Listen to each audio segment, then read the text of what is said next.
Hello all, nice to meet you. I'm the Network Engagement Lead at Our Living Waters, and I'm very pleased to introduce you to our first panelist of today. So that will be Nikki Scoose, who's currently the Director of the Northern Confluence Initiative based out of Smithers, BC on Wet'suwet'en territory. Northern Confluence aims to improve land use decision and stewardship that respects Indigenous laws and rights and further protects biodiversity. Nikki works on strategy and policy issues within networks and partnerships across the country, and she lives and plays in the Skeena watershed with her family. Welcome, Nikki. Thank you to Our Living Waters for hosting this opportunity to present to you all today and to share with you information about a conservation tool that I feel has the potential to fill a needed gap. I'm joining you today from Wet'suwet'en territory, the Gitumdun clan out of Smithers, and it would be great if people in the chat, I know Rebecca wrote there, but if you could introduce yourselves and where you're joining from, what watershed, and what organization. As a small initiative, I work, as Natalia mentioned, I work a lot in networks and coordinating with partners on strategy and policy.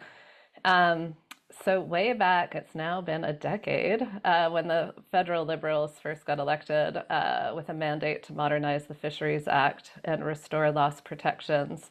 I convened environmental and conservation groups across the country to input and advocate for changes.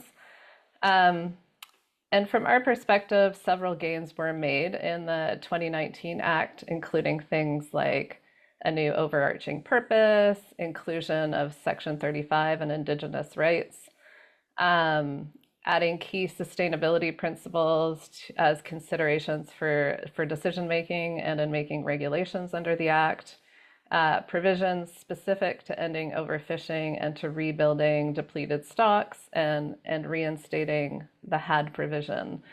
Another gain that was made was adding in a regular 5-year review. This process was disrupted when Parliament was prorogued, but we were mostly advocating for stronger implementation and enforcement of those gains made, as well as greater transparency for decision making. And had there been time in that review, we also wanted to see adding more around biodiversity and climate change into the Act, as these are not mentioned anywhere. And yet we continue to see increasing and significant impacts, including here on the West Coast, warmer temperatures for West Coast salmon, drought-infected spawning beds, and massive landslides. One of the other parts of the Fisheries Act that we want to see implemented is ecologically significant areas, which is what I'll be talking about. So this has been included in the Fisheries Act actually since 2012 in Section 34, which enables the establishment of ecologically significant areas, or ESAs. And as mentioned, I think this has the potential to fill an important gap in protecting freshwater and nearshore habitats and ecosystems. Further details were added to the Act around ESAs in 2019, Section 35.2 for those interested. And these included adding things like what were the powers of the minister, regulations to govern ESAs, adding prohibitions, and the potential to include restoration plans. Also in the last 5 years, we've seen the adoption of the Global Biodiversity Framework that includes a number of aquatic related targets and a commitment to protect 30% of land and water by 2030. This commitment has been made by a number of provinces as well, but there are few existing tools to adequately protect watersheds and estuaries. So what is an ESA? There's some clarity about what an ESA is and isn't. Canada completed a framework and guidance for ESA identification and establishment in 2023, and they're now working to complete policy guidance. ESAs are targeted to fish habitat that is defined as unique, sensitive, highly productive, or rare. And recently, this was expanded to also include areas of significance to Indigenous peoples. They're likely to meet international standards, what we think they are likely to meet international standards of what are called other effective area-based conservation measures, or OECMs, achieving a level of conservation, but not legislated as a park or conservancy. ESAs offer protections for when fishing is not the main threat to fish habitat, so these designations will not prohibit or regulate fishing. The establishment of ESAs are supposed to be more nimble and on a shorter timeline than marine protected areas, although so far progress has been extremely slow. And just to note that there are not yet any ESAs designated in Canada, so they have yet to be tested. ESAs can provide an additional level of protection from the purpose of the Act, which is to protect fish and fish habitat, and general habitat protection provisions in the Fisheries Act. Low impact activities that don't normally require a review by DFO may require an authorization to proceed in an ESA. In addition to prescribing activities, ESA regulations can prohibit projects that may contravene the ESA's conservation and protection objectives. Projects that have residual impacts and therefore require offsetting would not be allowed in an ESA.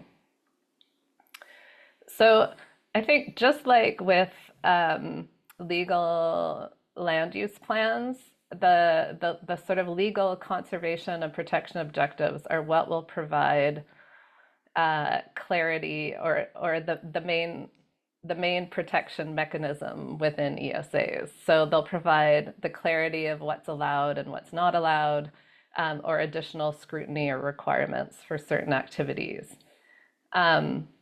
So legal conservation protection objectives can prohibit certain activities, works, and undertakings, such as building docks or removing water or gravel. They can set habitat goals, such as retaining all eelgrass or maintaining fish passage. And they're for a specified area, such as an estuary, part, or all of a river or lake. So again, these are the main tool within ESAs, and these would be developed in cooperation with DFO, Indigenous governing bodies, community groups, provincial, municipal reps, and/or other stakeholders. As mentioned, so ESA candidate areas must be sensitive, highly productive, rare, and/or unique fish habitat, but according to the framework, ideal ESA candidate areas will also be facing threats or pressures, contain habitat for multiple species of ecological importance, support climate change resiliency, contribute to other conservation initiatives or targets, be important for Indigenous peoples, and hopefully meet more than one of these criteria. The initial step for establishing an ESA candidate area is to develop a case study for that area that highlights those factors and jurisdictional issues. And Joseph and Susanna are going to dive a lot deeper into that in their presentation. Candidate areas must be approved by DFO's Regional Director General. So, for example, in working on this with the Skeena Estuary, it would be the Director General of the Pacific region who would have to sign off on it. And ESAs are designated through Governor and Council regulations under the Fisheries Act. Again, none have been designated yet, but that's the legislative tool. DFO was supposed to be a part of this webinar, but are not because of the election. However, it is worth noting that there isn't like an ESA desk or official kind of application process. There are definitely champions within DFO, but there's not a clear mandate or clear process for moving these forward per se. But just to overview, we think, ESAs can potentially be counted towards Canada and provincial biodiversity targets to protect 30% of land and water by 2030, and can potentially be derived from Indigenous-led protected areas. Perhaps most importantly, they can offer protection in areas where MPAs cannot, including freshwater, intertidal, or riparian ecosystems. And they can also contribute to climate change resiliency by protecting carbon sinks, such as eelgrass, wetlands, or salt marshes. In terms of next steps, kind of on the policy thing, DFO has developed a policy for ESAs that they are engaging First Nations with, likely paused also during the election. There's a commitment to developing an overarching ESA regulation that would allow candidate areas to be included then as sort of appendices or schedules with the clear management objectives or conservation and protection objectives. There's an ongoing need to educate within DFO and get political direction and funding to test this tool. We need to support more case studies and grassroots letters of support for exploring ESAs as a conservation tool for fish habitat in various jurisdictions to help get the political mandate. It will be good, we're going to hear in our next presentation, to test this tool in the St. Mary's River and share some lessons learned. And start advancing ESAs in other places, such as the Skeena Estuary. And there'll be a need for a bit of post-election advocacy to sort of get that political mandate.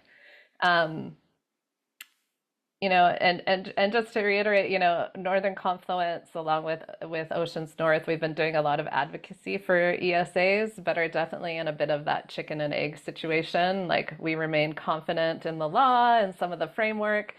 And, there's still a bit of uncertainty because, they haven't been used or established. So we're really sort of cheerleading this tool because we do think that there are big gaps when it comes to estuary and nearshore protection mechanisms and freshwater protections.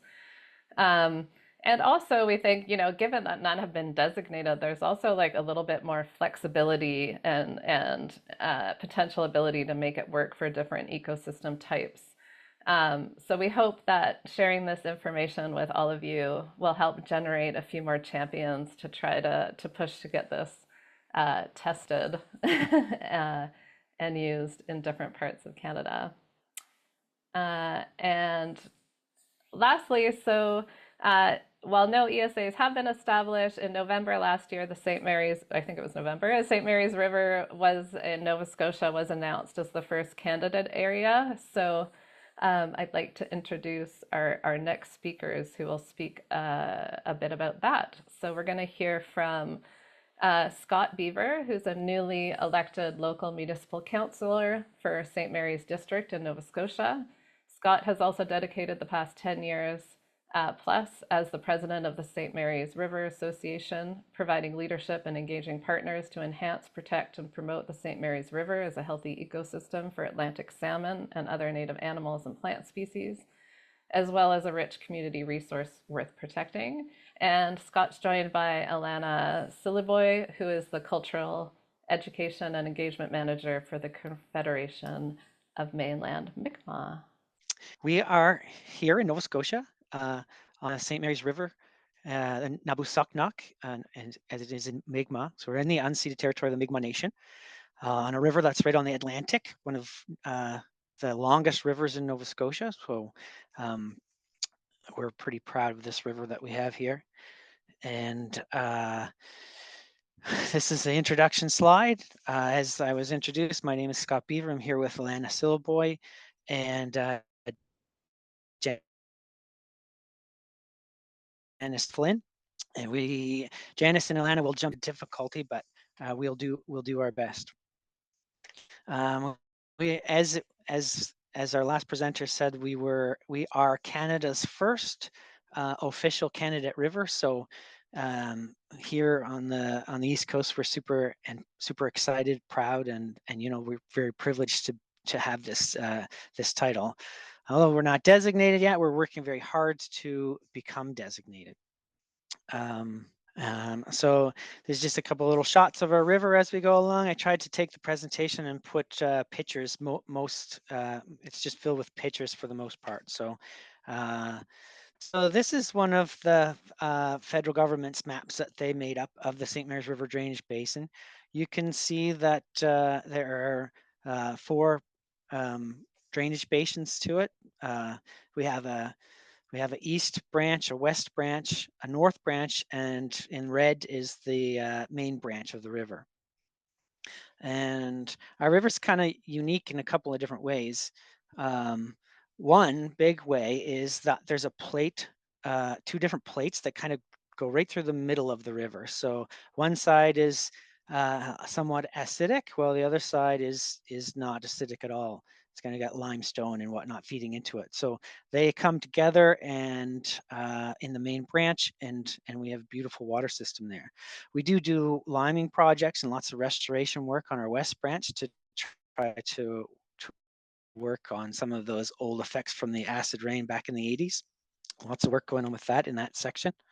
Our drainage basins, we've been very fortunate over the recent history that we haven't been hit with any big giant industry, no gold mines, no oil and gas, nothing like that. But in history past, in the 1800s or so, there's been gold mining and lots of logging. So the history of mining was fairly big in this area back in the 1800s. Our organization was formed in 1979. We've been working tirelessly on this river system with habitat restoration work, tree planting, stock enhancement. We have a gene banking program and a wood turtle at risk program. So we've spent over $4 million on habitat restoration. We have 40 linear kilometers kind of restored habitat, and we're seeing the numbers of Atlantic salmon return to the river quite well in this area. Well, they're not in quite a bit of the rest of Nova Scotia. So it just goes to show that restoration and the clean water that we do have there does make a difference. But in recent times, we have been kind of inundated with gold mines again. So giant open pit gold mines have tried to kind of introduce themselves into our watershed. We've had a very big mine proposed in the 2018, which we started a campaign called our Nope, No Open Excavation on the watershed. We actually kind of won this fight. Well, up to now, that is. Who knows if this will keep happening or not. A couple of things that we've done to fight off giant open pit gold mines was to bring people together.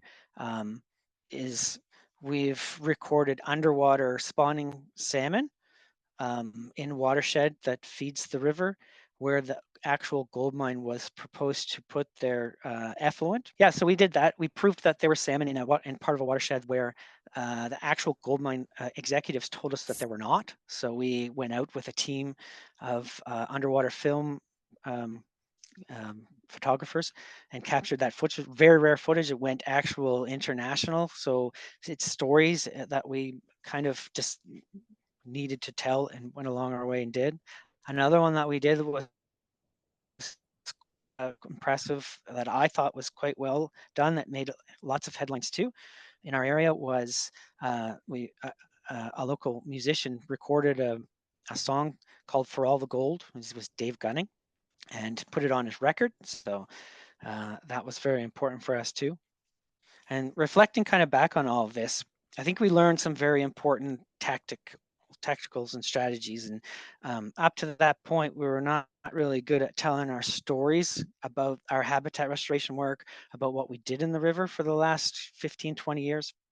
So what we learned was we had to like turn and pivot and go 0 to like 100, telling our stories within the river and the watershed, telling people even within our hometown of the things that we are doing in the watershed, and inviting more people back into our watershed that may have not been there for many years to come or in the past. So to get our stories told, we needed to build relationships and create more advocacy around the river system and what we're doing. So you can see in the pictures that we have there, the Trevor Gould is from the Paktinak region, which is the territory that the St. Mary's and the Nabusaknak is. And Trevor is a singer, a drummer, a writer, a director, and a local band member, a council member at Paktinak.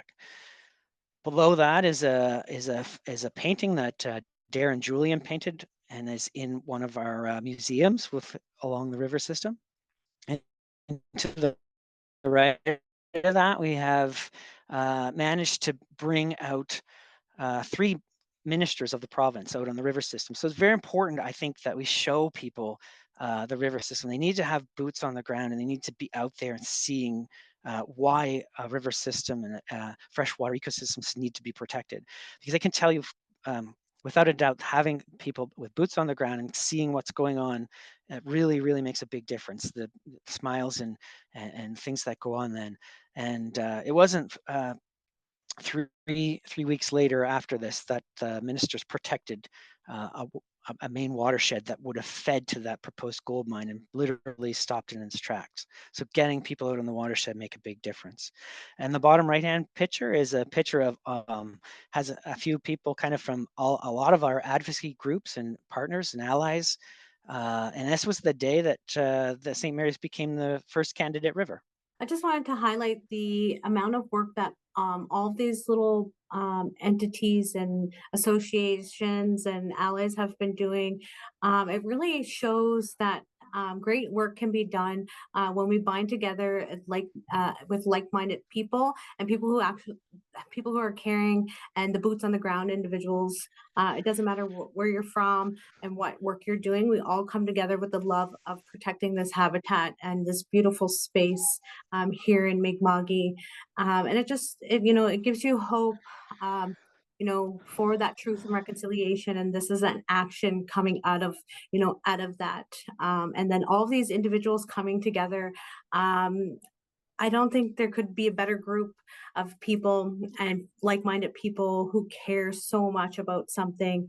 Again, we're stronger together, and that open house kind of proved that. And hearing from the people that live in this area saying that they want to protect it, and it's great that all of this work is being done, and it's getting promoted to protect the space in this way, and it's the first of its kind, so it's very unique. um, so it's really uplifting and hopeful for myself, for my kids, and for the fellow community members. This work being done, so it's really starting the path to truth and reconciliation, and having those calls to action, and having allyship is great, and having these safe spaces to continue the work is something that is also needs to be highlighted too, because not only us as individuals need to truth and reconcile, the lands and the waters do too, and this is something that is very unique and very hopeful. Another big part of our river system is recreation, and many people from Nova Scotia travel to the St. Mary's River to enjoy it. Cottages, hiking, birding, fly fishing, and of course, on the right-hand side, coming together for meals along the river banks is always a beautiful thing to do. Lots of paddling and lots of bio blitzing and things like that happen along the river's water edges. It's just a place that bring people together and touches a lot of hearts. So our river system also has a lot of rare species and protected spaces along the river system. So as you can see on this, I'll just talk a little bit about a couple of the pictures here. The left-hand side is an old snapping turtle in the watershed. We call him Mac. He comes back to the same area every year. The bottom left-hand side is a wood turtle. So as I said earlier, we are starting a wood turtle monitoring program on the watershed. And from what I understand, we may just have the largest wood turtle population on the planet on the St. Mary's River. So that's super proud. We're very excited and proud to keep this program running, where we can try to help the wood turtle along. On the right-hand side, top right-hand side, that's actually one of the underwater pictures we took in the McKean's Drainage Basin when we were trying to fight against the giant open pit gold mine. That's a male salmon, and he's the female's not too far away. He's close by, and we have lots of salmon in the river doing quite well too, with a lot of hard work. On the bottom right hand side, this is a brook floater. It's a freshwater mussel, and I think some of Alana's team have been doing a lot of work in the watershed, contributing to the case study on specifically the brook floater and some other freshwater mussels that are in the system. If you have freshwater mussels and they're doing as well as they're doing in the St. Mary's, you know you have a really clean watershed.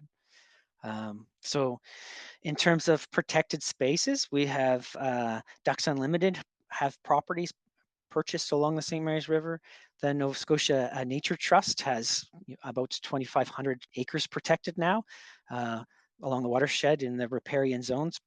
And the Nova Scotia province has protected about 10,000 acres. And we kind of call all of this, as you travel up along the St. Mary's riverbanks, the ribbon of green.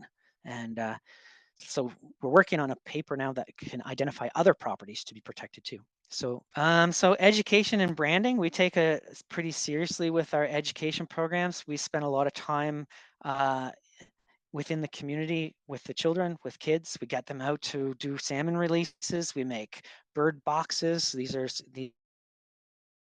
in the top left hand. There is wood ducks. They're homes that we put along the banks for wood ducks. The bottom left are students letting salmon go back into the river. The top right is a bio blitz that we had in the headwaters of the river, where the gold mine actually wanted to take water for their processing plant. And the bottom right is another salmon, where a student is letting that salmon go. And branding, I just think branding, I wanted to just mention it for a second, is I entered into being a counselor for the District of St. Mary's, District 4, this last term round. And I did this for a few reasons. Obviously, I wanted to help my community and the people within it in such hard times that we're in, but also the ecologically significant area, I think, poses we don't need to always reach for those, low-hanging fruit like a gold mine offers. We can brand things around an ecologically significant area at the same time that we protect it. So I believe that we can actually bring communities together, and we can actually work and build opportunities within the watershed that don't necessarily always have to take from the watershed. And that's why I put that one in there.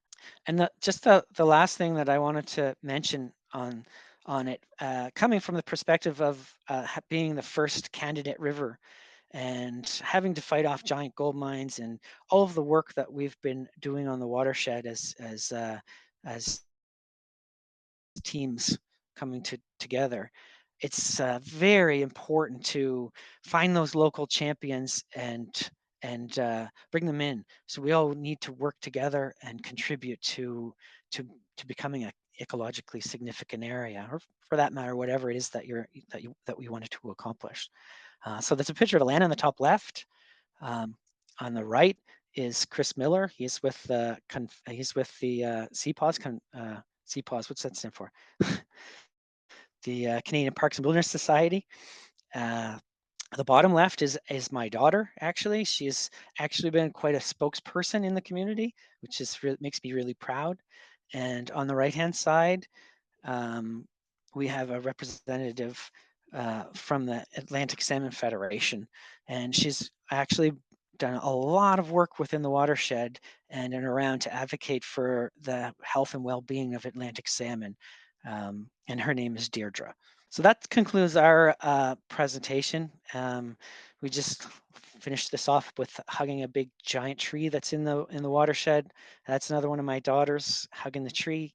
And Alana, if there's anything you want to just add before we finish off, I'd like to thank everybody for giving us the time to chat about our watershed. Thank you. Yeah, I just wanted to add that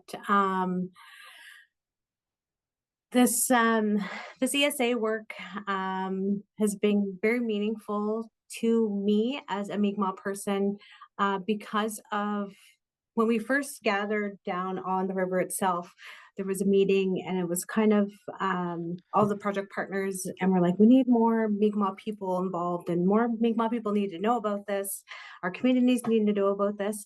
And at that meeting, I felt very heard and very seen by the individuals doing all the work on this particular designation and this river. So just being able to be involved and having that safe space to be an advocate for my people, I think that was one of the things that kind of helped with the work moving forward. And then we just finished doing 8 community sessions in all of our member communities, just to spread the awareness of what a ESA is, how it works, and what we can do together. And all of the communities are super like interested in this designation, in this watershed. And like you said, Scott, they want to go on the land. They want to visit the land and see where it was. And this spot is actually very significant to our people. There's burial grounds here, and there was evidence of a settlement there as well. So, like I said, that's that truth and reconciliation. This is the action that comes from that. And being heard and seen about something like this is amazing. And it makes the work even more meaningful, not only to everyone involved, but to the communities and to the people who've protected these spaces for thousands of years. So I do want to say thank you to Scott and everybody involved in this. And thank you all for listening to us today. So Willalin. So first off, we have Joseph, who's a senior freshwater conservation campaigner, born and raised, and as the bio says, unfortunately still living in Winnipeg. Joseph leads the development of Oceans North freshwater and upstream conservation programs. He's working to protect watersheds and waterways across Canada in partnership with communities who care about freshwater places. Growing up on the lakes and rivers of Manitoba, Joe has a deep appreciation for the natural value and importance of freshwater places, and is here to help make ESAs a reality across Canada. And we also have Susanna Fuller, who's the Vice President, Conservation and Projects. Susanna lives in Halifax with her family and tries to spend time on the ocean whenever possible. For the past 2 decades, Susanna has worked on the science policy interface of national and international fisheries and ocean conservations. Her work now focuses on achieving tangible conservation outcomes in sustainable fisheries, spatial protections in Atlantic Canada and the Arctic, and in initiatives to protect the high seas biodiversity. Thank you both for joining us today. Thank you, Natalia, and thank you, everybody. And I just want to thank Our Living Waters for organizing this, and all of you who are listening. And I am usually in Mi'kmaq, but today I am in Ottawa, and just wanted to recognize the Anishinaabe Algonquin people, and that I am near the Ottawa River. So Joe and I are going to split this presentation, and just maybe before I share my screen, I will just say briefly, I started working on fish and fish habitat over almost 20 years ago, and I wanted to just recognize the work of Martha Kostock. Some of you may know her, and I've worked with her over the years. But when I was thinking about the ability that we now have to actually have a proactive fish habitat protection tool, I was reminded of all the work that Martha had done in Alberta, and that she would be happy that we have a proactive tool. And I think, you saw Nikki's presentation on the Fisheries Act, and then the work that Scott and Alana and so many others are doing in the St. Mary's River, and what we can do with our laws that actually brings it down to the water and communities is actually really amazing. And anyway, I was very inspired by just hearing the St. Mary's River story again, even though I already know it fairly well. So I will now share my screen. And Joe and I are going to just go through some other case studies, because when we started thinking about how we could compel fisheries, DFO, and other government partners to implement ESAs, we thought that if we did case studies to show what these places were, how they could work, that was the best way to make them real. So I think you've already, you probably have the gist, and we have another photo yet again of the St. Mary's River. But you've heard about ESAs as a fish habitat conservation tool. You've heard about some of the work we've done around policy advocacy and awareness raising. And this includes awareness raising With DFO itself, just a small anecdote. We were meeting with one of the Minister of Fisheries and Oceans in the last few years, and we were talking about ESAs and how important they were. And the minister asked who could do this, and we said, "Well, you can." So we have to do awareness raising about this tool, I think, at all levels. But the community level and the habitat level and the place where people are using and enjoying and benefiting from fish habitat is the most important. I talked a little bit about why we thought case studies were important, just because it does really bring places. It just starts to describe how we could use this tool. And as Nikki said, it hasn't been used yet, so there's quite a bit of room for creativity. I have worked a lot in the marine environment, as you heard from my bio, where we do have tools that have already been used. And every time you protect an area or put in a new regulatory tool, it's always new. But in this case, I think there's a really, really interesting opportunity for Canada and Indigenous peoples to work together to advance real freshwater habitat protection and nearshore habitat protection. And so I'm going to walk through. I'm not going to talk too much about Oceans North. I think you heard about us a little bit, and we do work across Atlantic Canada and the Arctic, and also somewhat internationally, but really are thinking more and more about how communities are often connected to the ocean through freshwater systems, through nearshore systems, and hence our focus on ESAs. I will hand it over to Joe in just a moment. We know that Canada's fish and fish habitat are part of who we are. Again, some of you may remember when the Fisheries Act was gutted in 2012, 4 different fisheries ministers from the Conservative government spoke out against those changes. So we know that we feel strongly about this. Oceans North has just conducted some polling recently that shows that one of the biggest environmental concerns people have in Canada, despite all of the other things that we're worried about right now, is fresh water. And I think we've seen some announcements come out recently of the importance of fresh water to Canadians and potentially how we can protect them. So we know that freshwater is important for cultural and spiritual values, and the stories from the St. Mary's River, I think, can be told all across Canada by people sharing waters that have been important for cultures for millennia and for transportation routes as well as food. And protecting these has never been more challenging. I think in some ways we know we have the critical mineral strategy and we hear a lot about critical minerals. I think there's a real opportunity to make sure that we are setting aside watersheds and freshwater ecosystems so that they can serve us all the way up to future millennia. Hi, everybody. Yeah, my name is Joseph Wasilish-Elise. I'm the Senior Freshwater Conservation Campaigner for Oceans North. I'm currently in downtown Montreal, which is in the St. Lawrence watershed and home of the traditional homelands of the Mohawk Nation.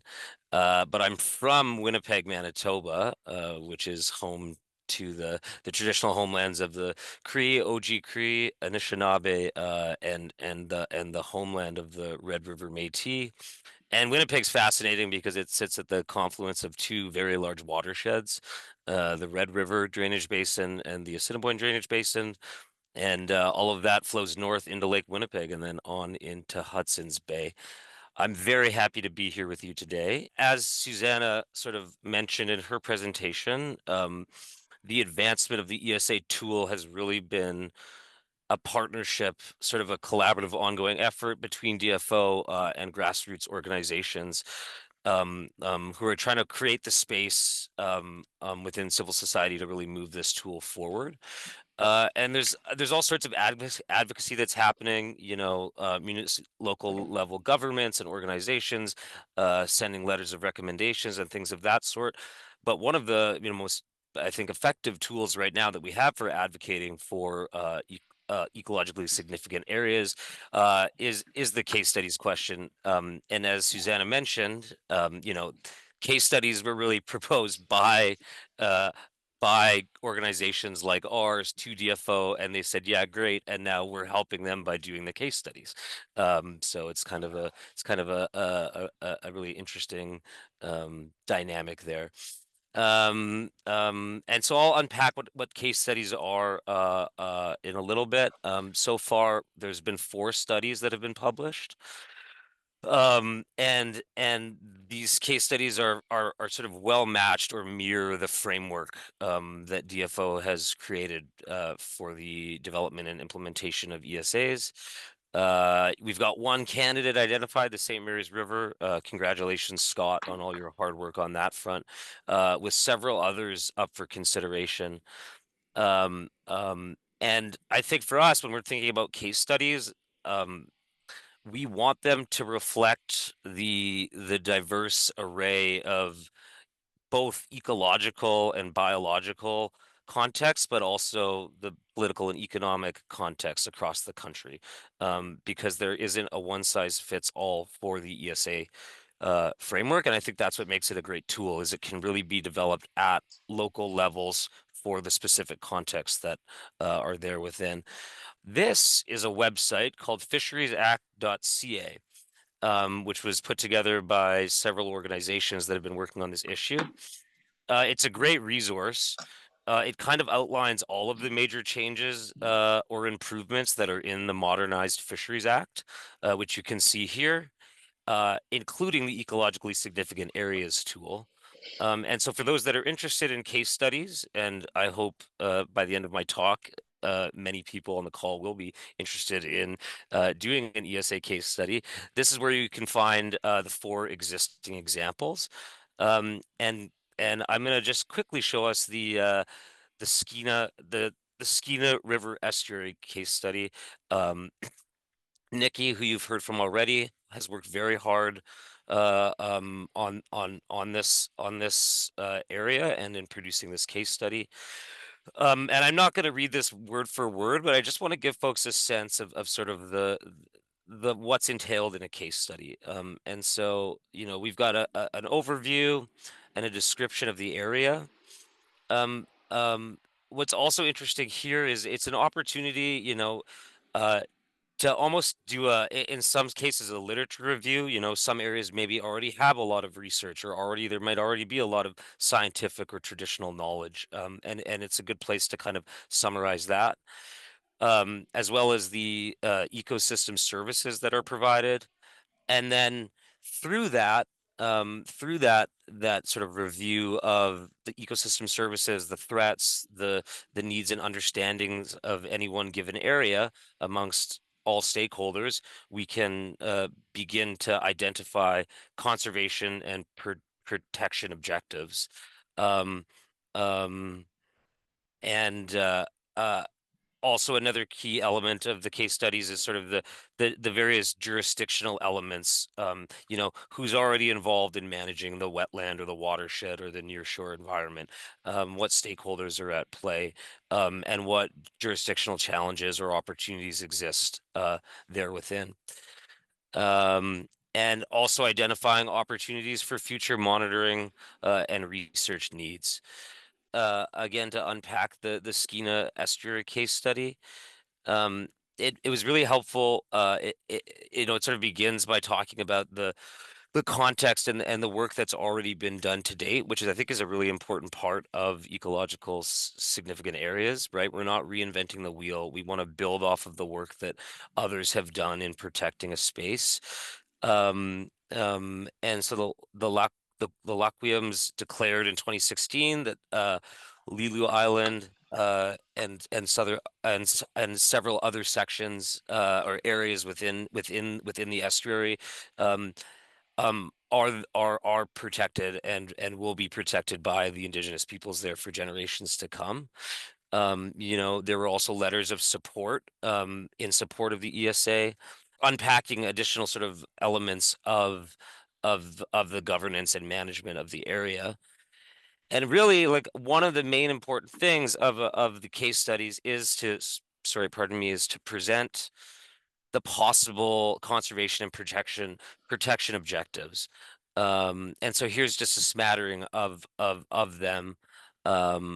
Protecting estuarine habitat, protecting eelgrass habitat, protecting the Lilu Island and the flora and agnew horse banks for wild salmon, and then also maintaining as much shoreline as possible, and also calling for ongoing monitoring to mitigate invasive species. And I will just pause here and say, again, there's no one size fits all for an ESA. And so the case studies, there's no one way to do an ESA case study. The conservation and protection objectives are very much going to reflect, as I mentioned, the priorities of the communities that live there, work and understanding on both the scientific and traditional knowledge level, as well as the existing threats or potential threats. And so I think when we think about that in a cross Canada context, and here we have a map of all of the case studies that are either published or currently underway. So we've talked about the Skeena. There's also been one in the Fraser River Valley. We recently found a champion to work on a case study in the Upper Oldman River in Alberta. And then in Manitoba, where I'm based, we've started to lay the groundwork to explore more deeply the possibility of ESAs in the Hayes River as well as the Bloodvein River.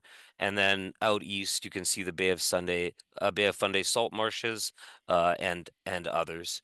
Now, this is a map of Canada's aquatic barriers. If you don't know this resource, I would highly recommend checking it out. You can Google search Canada Aquatic Barriers Database, and you'll get to a link that has an interactive map. And I bring this up just to contrast between the sort of threat, and this is only one form of threat. This is partial and complete barriers to passage on Canadian waterways. So this doesn't include threats from climate change or threats from development or threats from pollution. But the point is to show these are all of the, this is kind of the scale of threats writ large across the country. And right now we've got 7 case studies. We really want to continue to broaden our list of case studies to reflect an increasing number of contexts across Canada. And that's why our organization, Oceans North, along with others, a coalition of groups, is looking to support the development of additional case studies. And so there are some funds available. And I will pause here and say that I'll be leading one of the breakout groups. So if you are part of an organization that feels that the area you're working in, the watershed you're working in, the coastline you're working in, the wetland, potentially fits sort of the criteria of ecologically significant areas, and B, that you have the capacity over the next year to work on a case study, I would invite you to participate in our breakout group, because we'll be going into things in more detail there. And here are some considerations that you might want to think about as you decide if producing an ecologically significant area case study is right for your organization. So are these priority areas of conservation for Indigenous peoples, be it for cultural reasons or for livelihood reasons? Are there current or foreseeable pressures that are threatening the conservation of that area? Again, keeping in mind the uniqueness, productivity factors of the region. Other factors, can it support climate change resiliency in a community or in a region? How well has the area already been studied, and are there opportunities for partnership? I think that's a big one, again, to that co-governance management model. Are there organizations, like in the St. Mary's, where you have the St. Mary's Rivers Association, you also have the municipality on board, you also have First Nations people on board. And so those are all things to think about as you mull over the idea of doing a ecologically significant areas case study. And I will just say that if there is an application process that we've established where you can make an expression of interest, and I'll be talking about that in my breakout group. And I will also say that you won't be left alone to do that work. You'll have myself and Oceans North as a resource to guide the development of your case study and sort of do sort of ongoing consultations throughout. So I'll pause there and just see if there's any questions in the chat, but also if this is a topic of interest to you, please join my breakout group. Thank you very much. So happy to be here. Fantastic. And perfect slide to transition us to the next section where we'll have a brief Q&A before going out into the different breakout groups. And I see that folks have already started putting their questions into the Q&A, which is perfect.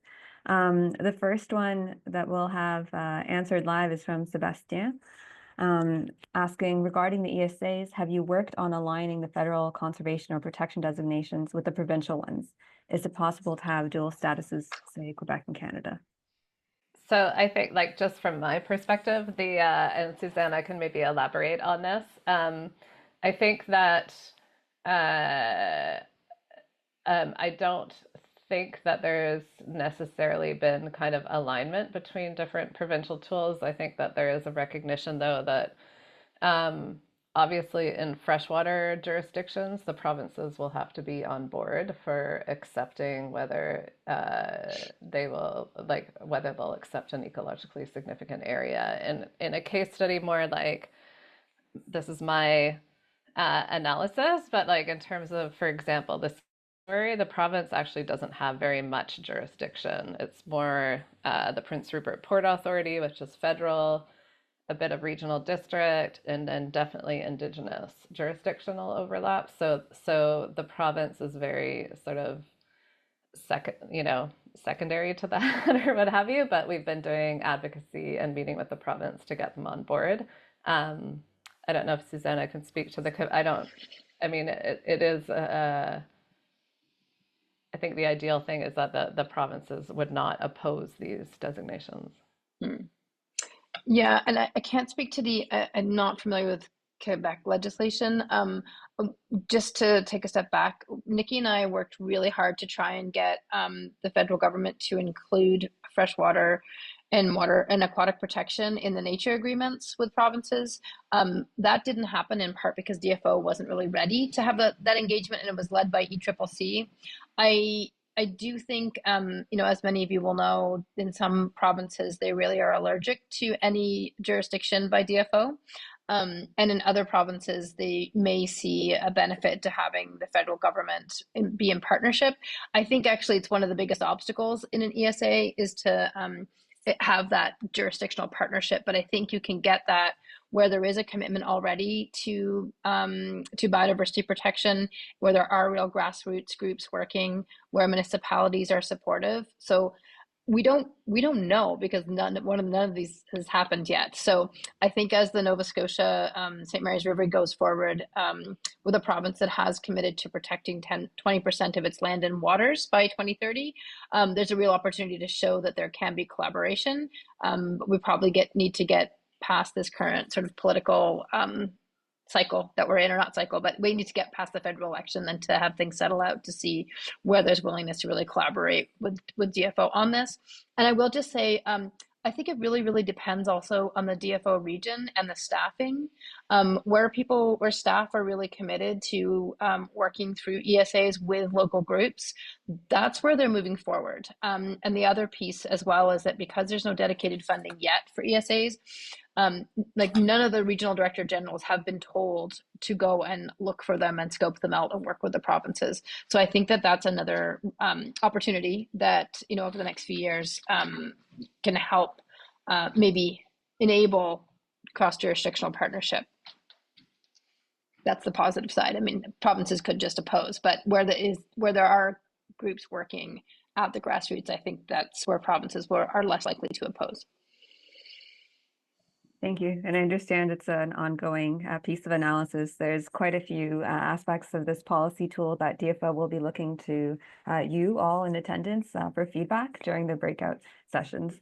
So some of the questions that were asked in the chat might actually be really great for the breakouts. Thank you. And I see one question from Betty. How do ESAs fit in with Indigenous protection and conservation areas already in progress? Is there a need for them if these other processes are moving ahead while DFO is still working on the details? Would they be vulnerable to future gutting of the Fisheries Act? Yeah, thanks for that question. Just to offer my, again, I think in terms of like right now, my understanding is that no provinces, nor do the federal government, have in legislation that will recognize Indigenous protected and conserved areas. So, in the absence of that, um, and or while discussions are happening, like I think that there's um, if there's a need to recognize it in Crown law, that in some of these circumstances, ecologically significant areas can be that Crown recognition tool to provide some of the protection. So again, just from my perspective, in the Skeena estuary, there's estuary planning going on. They're not going to look at marine protected areas for a long time. There's likelihood that it might be it might be declared an Indigenous protected and conserved area, and that might be broader. And one of the Crown recognition tools might be through the Fisheries Act and the ecologically significant areas. So I wouldn't say to. So yeah, I think again, there's not that Crown recognition tool of IPCAs.